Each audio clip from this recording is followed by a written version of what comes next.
Welcome back. This is Madtown Keith, and we're here today to discuss a little bit about TCGPlayer. And if you are interested in selling on TCGPlayer, interested in figuring out how to get the most value out of selling your collection, then hopefully I've got a little advice for you today. And if that's interesting, you stick around for that. So, first off, I had someone come to me recently and ask for best tips and advice on how to be a new seller. And, I realized I've been doing this a few years now. And there are a lot of mistakes that people make when they first start out. If you browse the Magic subreddit, you'll see at least once a week someone posts help. I put everything up for a penny and someone bought 300 of them. How do I sell this? How do I ship this? How does anybody make money doing this? And all the comments are like, first time? Yeah, definitely. Wow. I remember learning that lesson. It seems to be kind of a rite of passage that when you start selling on TCGPlayer, you price everything way too low.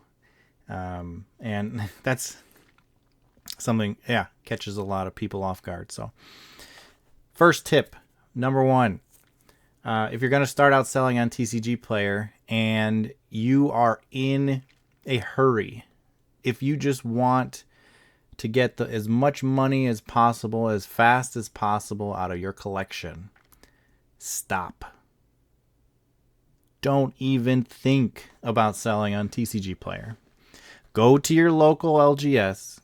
Go find the best store in the area that gives the best prices for buy listing cards, and do it that way.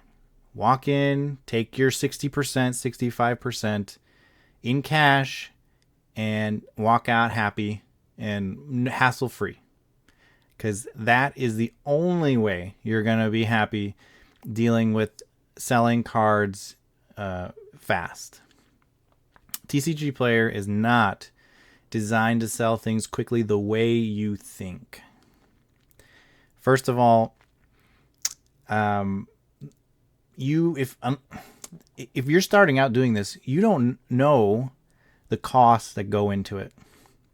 You scoff at, why would a store only give me 55 cents on the dollar for my collection? Well, first off, TCGPlayer, eBay, they take 13-14% in fees. And that's if you're just a personal seller.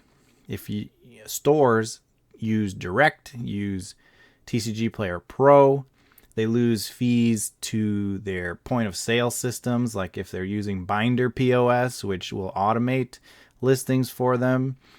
Before they know it, when you include postage and all the packaging and all the labor, they're losing 20 cents on the dollar just to make a sale. So that's where you got to think about it at the start. When they're buying your card at 60 cents on the dollar just to try to make 20 cents, not 40 cents. So that's kind of the big first mistake I see a lot of people making is they want money fast and they think they can do it. And I don't want to lose that money to the store, so I'm going to do it myself. Well, great. Go do it yourself.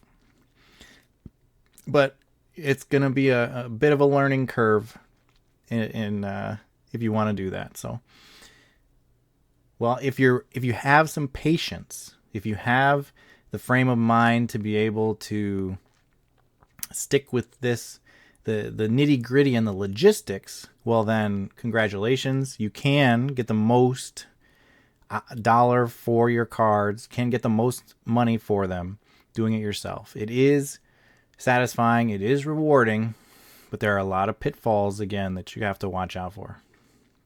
So, first off, if you want to do this, patience.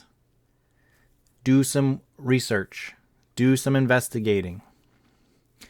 Find out what actually sells from your collection. Basically, if you're talking about Magic the Gathering, Pokemon, or Yu-Gi-Oh!, they're their top 3 games. Those cards, if they're above 10, 12 cents, 15 cents, they sell very quickly. And because of that, the volume is so high, you can price your cards higher, wait a little bit, and the volatility of how quickly things sell and get posted, if you post a card at 25 cents, that is actually the TCG low when you look is 5 cents, your card can still sell. You'll just have to be a little patient waiting for some of the supply to pop. So that's tip number 1. Set a minimum price that you are happy with, that you will not lose sleep over. If your card, you do the math, right? 63 cents for a stamp, 5 to 10 cents for your envelope. You got your top loader, got all this time you spend packing it up. And the $1.22 that TCGPlayer gives you as a shipping stipend, they don't even give you the entire $1.22. They take a cut from it. So if you have a $1.22 shipping and a 1 cent card, $1.23, they take a cut and it drops down to like 94 cents is your payout. So as long as you can keep your, again, stamp is a fixed cost, but then your other supplies, keep it there. Okay, that penny card, they might make a few cents. So if you want every card you sell to be profitable and you're happy to sell it, stick to a minimum. A lot of people recommend a quarter, 25 cents.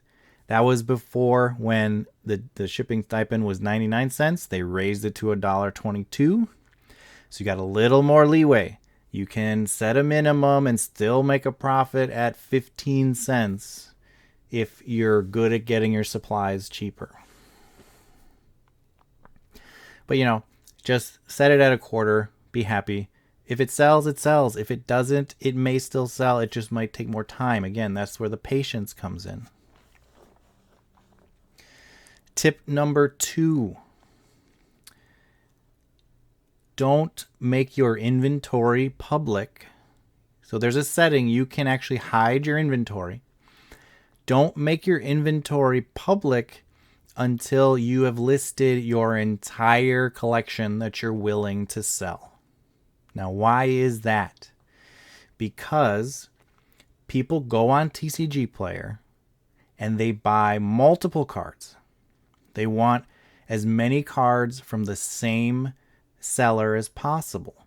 So, if you've got a $40 card you know will sell, and you've got a pile of 10-cent cards that probably won't sell but are playables, if you list them all at the same time, there is a very good chance that when someone buys that $40 card, they will also buy some of the 10-cent cards, and that'll be included in there and pad your margins. This is goes to the part about learning how TCGPlayer works. You can do an entire, you can put, they have a tool for their deck list buying.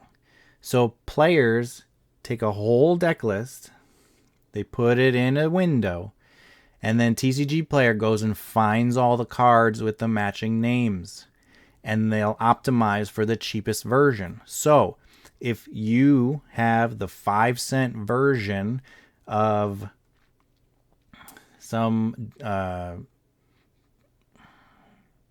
land card that's been reprinted 50 times, not dual land, but two color, I forget what they're called, tap lands. If you've got a card that's been reprinted 50 times and they want it, it's going to come and find the cheapest version, which, oh, look, you have it. and you have the $40 card they have. So between the two tools they use, one is the deck list buyer and two is the cart optimizer. So let's say they throw their deck list in and it picks someone else's 5-cent card that fills out their list, but they're getting the $40 card from you. Instead of getting two separate shipments, which they charge shipping for, instead, when they hit the cart optimizer, it goes and it grabs your card. Now, your card instead of the 5-cent card they have, your card can be 25 cents, like we said, your minimum floor that you're set. And because your 25-cent card is coming along with that $40 card, it's actually cheaper for the buyer overall because they want as few packages as possible. So, yes, tip number 2, hide your inventory list. Get everything in there that you want to sell. Make sure the prices are where you're happy, and then make it available. Now, when you start a TCGPlayer, you don't get free shipping options to turn on. That comes at level 4. You don't get the other pricing tabs. You don't get all that, but you don't need it to start. If you just follow those 2 tips, 1, again, set a minimum price you can sleep with. Be happy, go to bed sleeping, not keep you up at night.